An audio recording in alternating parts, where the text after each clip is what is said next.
আজকে দেখেন বাংলাদেশ এত সুন্দর একটা অবস্থার কথা বলতো যে বাংলাদেশ উন্নয়নে ভরপুর। আওয়ামী লীগ সরকার শুধু উন্নয়নই করতে পারে, কিন্তু কি উন্নয়ন করতে পারে সে উন্নয়ন আওয়ামী লীগ সরকার ক্ষমতার থেকে চলে যাওয়ার পরই এইটা বোঝা গেল যে আসলে তারা কোথায় কতটা উন্নয়ন করছে। তো এই যে ধোঁকাবাজি উন্নয়ন, এটা এই দেশের জাতির মনে তো প্রশ্ন অবশ্যই জাগবে। জাতি তো বলবেই যে এত উন্নয়ন করলো, তাইলে তারা ক্ষমতার থেকে গেল আর উন্নয়ন অন্ধকারে। উন্নয়ন যদি করত তাইলে তারা থাকলেও সেটা দেখা যেত, না থাকলেও দেখা যেত।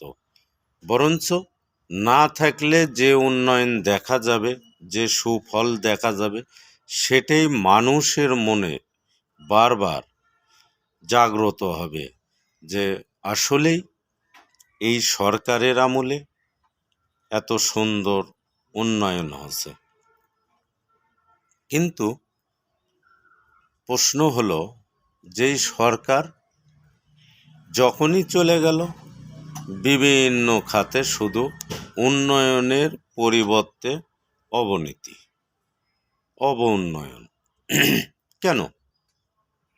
এইটাই কি উন্নয়নের ধারা, যে আমি যতক্ষণ ক্ষমতায় থাকব ততক্ষণ শুধু উন্নয়ন হবে, আর আমি যখন ক্ষমতা থেকে চলে যাব তখন উন্নয়ন মানে আমার সঙ্গে সঙ্গে উন্নয়নও চলে যাবে? এইটা কি কখনো উন্নয়ন হয়? না, এইটা কখনোই উন্নয়ন হতে পারে না। একটা সাধারণ মানুষকেও যদি বলা হয়, তারপরেও সে বলবে, তার যদি জ্ঞান বুদ্ধির অভাব থাকে তারপরেও সে বলবে যে এইটাকে উন্নয়ন বলা যায় না।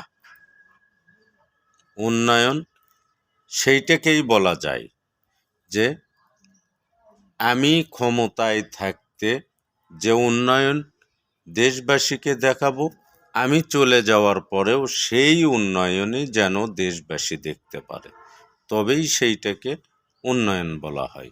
এ ব্যতীত আমি থাকলাম উন্নয়ন দেখালাম, আমি চলে গেলাম অন্ধকার হয়ে গেল, এইটাকে কখনোই উন্নয়ন বলা যায় না।